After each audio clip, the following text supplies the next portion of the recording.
Delivery Malaysian 370, good morning. Malaysian 370, standby. সময়টা ছিল 2014 সালের 8ই মার্চের গভীর রাত। এই বিমানটিকে ঘিরে মানুষের স্বপ্ন আর আকাঙ্ক্ষা ছিল অন্য যে কোনো সাধারণ ফ্লাইটের মতোই, কিন্তু এই flight Malaysia airlines flight MH370 আকাশের ইতিহাসে এক অমীমাংসিত কালো অধ্যায় হয়ে থাকবে। মালয়েশিয়ার কুয়ালালামপুর আন্তর্জাতিক বিমানবন্দরে তখনও আলো জ্বলছে। রাত 12:41 মিনিটে বোয়িং 777-200 ER বিমানটি মাটি ছাড়ল। গন্তব্য 6 ঘন্টা দূরে চীনের বেইজিং।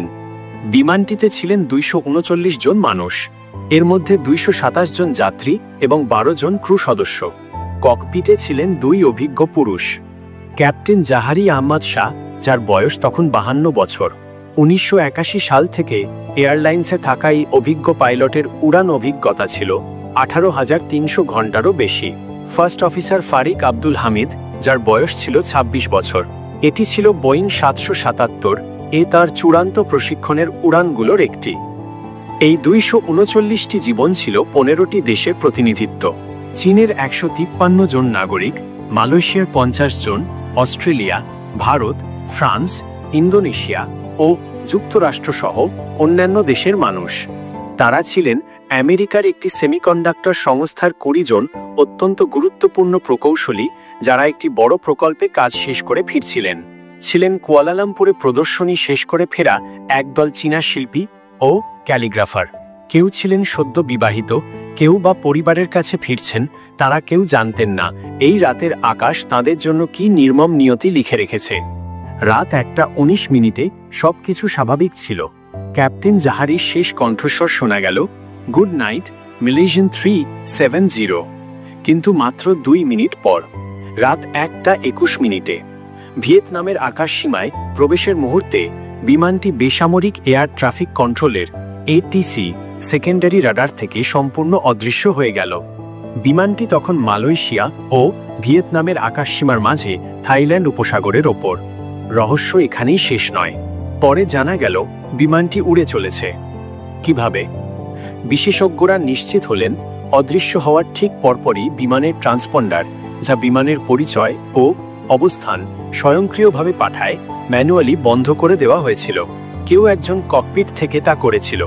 কিন্তু মালয়েশিয়ার সামরিক প্রাথমিক রাডার প্রমাণ করল বিমানটি সঙ্গে সঙ্গেই হারিয়ে যায়নি, বরং এটি তার নির্ধারিত রুট থেকে তীব্রভাবে পশ্চিম দিকে মোড় নেয়। এটি মালয়েশিয়ার উপদ্বীপ পেরিয়ে মালাক্কা প্রণালী এবং আন্দামান সাগরের ওপর দিয়ে উড়ে যায়। কোন কোন দেশের ওপর দিয়ে? এটি তার আসল গন্তব্য থেকে সরে এসে মালয়েশিয়ার ওপর দিয়ে উড়ে যায় এবং পরে আন্দামান সাগরের ওপর দিয়ে উড়ে গিয়ে ইন্দোনেশিয়ার সুমাত্রার উত্তরে আন্তর্জাতিক জলসীমায় প্রবেশ করে। সামরিক রাডার বিমানটিকে শেষ দেখতে পায় রাত 2:22 মিনিটে আন্দামান সাগরের প্রান্তে, যেন কেউ ইচ্ছাকৃতভাবে এটিকে সমস্ত নজরদারি থেকে দূরে সরিয়ে দিচ্ছিল। বিমানটি কি স্বয়ংক্রিয় ছিল, নাকি কারো হাতে কন্ট্রোল ছিল? স্যাটেলাইট ডেটা থেকে সবচেয়ে ভয়াবহ তথ্যটি পাওয়া গেল। ট্রান্সপন্ডার বন্ধ হলেও বিমানের ইনমারস্যাট স্যাটেলাইট কমিউনিকেশন ইউনিট স্বয়ংক্রিয়ভাবে প্রতি ঘন্টায় উপগ্রহের সাথে হ্যান্ডশেক বা যোগাযোগ সংকেত পাঠাতে থাকে। এই সংকেতগুলি বিশ্লেষণ করে বিজ্ঞানীরা নিশ্চিত হন বিমানটি প্রায় 6.5 ঘন্টা ধরে উড়েছিল এবং তার শেষ সংকেত পাওয়া যায় দক্ষিণ ভারত মহাসাগরের এক বিশাল শূন্য অঞ্চল থেকে। অধিকাংশ বিশেষজ্ঞ বিশ্বাস করেন বিমানটি অবশ্যই কারো হাতে কন্ট্রোল ছিল। তত্ত্ব 1, পাইলটের ইচ্ছাকৃত কাজ। এই তত্ত্ব অনুযায়ী ক্যাপ্টেন জাহারি হয়তো মানসিক চাপে ছিলেন। তার বাড়ির ফ্লাইট সিমুলেটরে এই রুটের অনুরূপ একটি উড়ানের প্রমাণও পরে পাওয়া যায়, যা পেন্যাং উপকূলের কাছ দিয়ে দক্ষিণ মহাসাগরের দিকে গিয়েছিল। তত্ত্ব 2, ককপিটের দখল।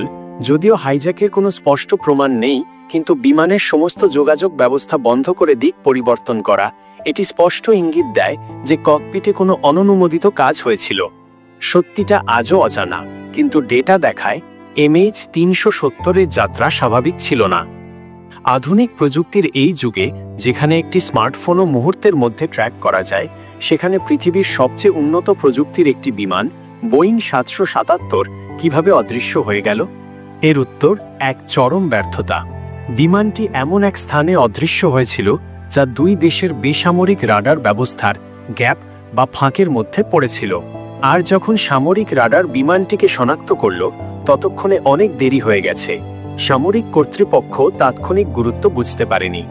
1 বছর পর আফ্রিকার উপকূলে একটি ফ্ল্যাপেরন ডানার অংশ ভেসে আসে। প্রমাণ হলো বিমানটি বিধ্বস্ত হয়েছে। এদিকে যাত্রীদের পরিবারগুলোর অবস্থা ছিল মর্মান্তিক। তাদের দাবি ছিল একটাই, আমরা আমাদের প্রিয়জনকে চাই না, আমরা সত্য চাই, প্রমাণ দাও। বেইজিংয়ে চীনা যাত্রীদের পরিবারগুলো মালয়েশিয়ান দূতাবাসের সামনে তীব্র বিক্ষোভ দেখিয়েছিল।